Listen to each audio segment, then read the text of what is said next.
everyone, it's Sevi. Genshin recently revealed the character and weapon banners of Ayaka's upcoming rerun, so I think it's time to talk about her. Ayaka had a lot of hype when she first came out because of her beta test footage that became popular before and in the early time that Genshin was released. She was this long-awaited waifu whom a lot of players were anticipating for at least several months. Now that she's on her first rerun and we've had a lot of time since her release to see what Ayaka offers, it's a chance to reevaluate how much value she has. As always, if you've been saving for Ayaka to pull her no matter what, then you should definitely go for it. But if you're on the fence, especially with Ayato's banner about to end, then hopefully this video can offer points for consideration. With that, let's talk about why Ayaka is worth pulling.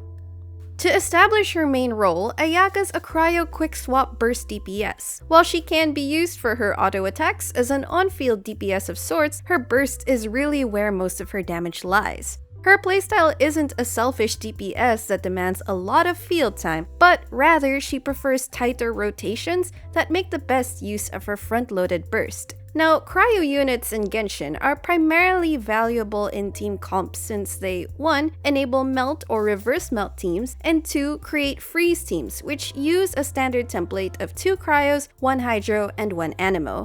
If we're talking about Ayaka, she is a very sought-after pick for the cryo DPS in a freeze comp. If you look at the current cryo roster, we have the following 5-star cryos: Eula, Qiqi, Shenhe, Ganyu, and Ayaka. Eula is a physical DPS, Qiqi is a healer and sometimes also a DPS, and Shenhe is there for her support and sub-DPS utility.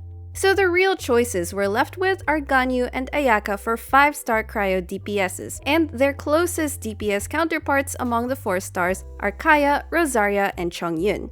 Simply put, Ayaka is a significant upgrade, not just a side grade, to such 4-star characters. So if ever you do get Ayaka, know that you're effectively adding much more value to your freeze comp now and potentially in the future. Ayaka also uses teammates that aren't super in demand for other team comps, so you're unlikely to encounter a problem with her stealing away much needed supports. Her most common synergies are with Kokomi, Mona, Shenhe, Diona, Rosaria, who's on Ayaka's rerun banner, or Kaeya, who's free. And her anemo teammates are quite flexible. Though Xingqiu is a very valuable member in Vape teams, and he makes for great single target damage combined with Ayaka, other Hydro characters can still suffice. And if you manage to get Ayato, he and Ayaka are a very good combo. I actually covered this in a previous video, which you can check out later. In terms of endgame content, these points mean that you have more flexibility to build a second team in Spiral Abyss without being forced to often steal other valuable units from the first team. In some Spiral Abyss scenarios, you can even trivialize certain chambers with crazy good cryo burst damage, such as against Hydro Mages, Heralds, and certain other enemies that can be erased with one burst. And finally, it's important to mention that she is extremely free-to-play friendly. Constellations are absolutely not needed, and for her weapon choice, you simply need the craftable Amenoma Kageuchi. Farming her artifact domain is also more resin efficient. Since you're comping her with other Hydro units, the 2-piece or 4-piece Heart of Depths will likely be part of their build too. All that being said, she's an excellent cryo DPS, and if you're looking to see the Kamisato slap in action, she's going to be very worth it. Ganyu and Ayaka are currently the top 5-star cryo DPSs, and if you have neither of them, then Ayaka would be a good account upgrade indeed. Alright, so we have quite the compelling reasons to get her, but then why would you skip Ayaka?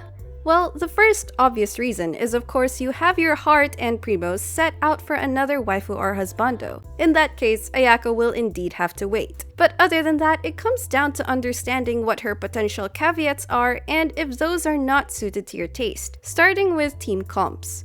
I mentioned that cryo units are primarily used in melt and freeze teams. However, Ayaka isn't as optimal to play in a reverse melt team. Her cryo hits fast and hard, easily destroying most overworld enemies and speedruns against single wave enemies. However, because her cryo application has standard internal cooldowns, reverse melt reactions won't come as frequently. You can still do some reverse melts with Ayaka, but considering her ICD and that she practically has no off-field cryo application, she's much more ideally built for freeze and mono cryo teams.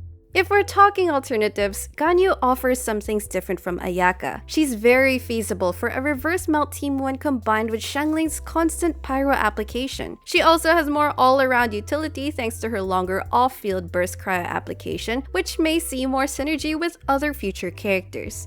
Now, I'm not saying Ganyu is already better just because of that, but we're just clarifying what particular considerations we might run into with Ayaka versus saving for other limited 5 stars. Whichever you choose will be very good upgrades, and it's up to your playstyle preferences which character you'll enjoy more. Another point is that we mentioned 4-star counterparts who, while not as strong as Ayaka, can still assume the role of cryo DPSs in a freeze team and are already highly capable of clearing Abyss if built well. In the meantime, Ayaka is sandwiched between Ayato and Yelan, and Hydro units can open up more team possibilities than pulling for Ayaka. As such, maybe you can still continue pulling for Ayato before his banner ends, or you can wait for Yelan, who's supposedly arriving next patch, to get more versatile Hydro choices. That's up to what your account looks like and how limited your primos are. There are also some features with Ayaka's gameplay that may concern you, though these may be nitpicking already. For instance, Ayaka has a lot of damage loaded into her burst, but it only travels in a straight path, so it really needs to hit its target or targets to not waste damage. With single bosses, this is less of a concern, but if we're facing enemy mobs, this can result in some frustration if you are unable to crowd control or freeze them properly. All the more reason why playing her in a freeze team is the way to go. One more factor might be that her sprint needs getting used to. Mona and Ayaka have the same sprinting mechanics, and some players find their sprints to be bothersome to play in battles, which is understandable. This is something you can test in the trial to see how it fares for you. She's definitely worth the pull if you're looking for a strong damage dealer. Ayaka has proven herself in that regard, but if you're looking for something a bit more flexible, maybe you can look elsewhere for now.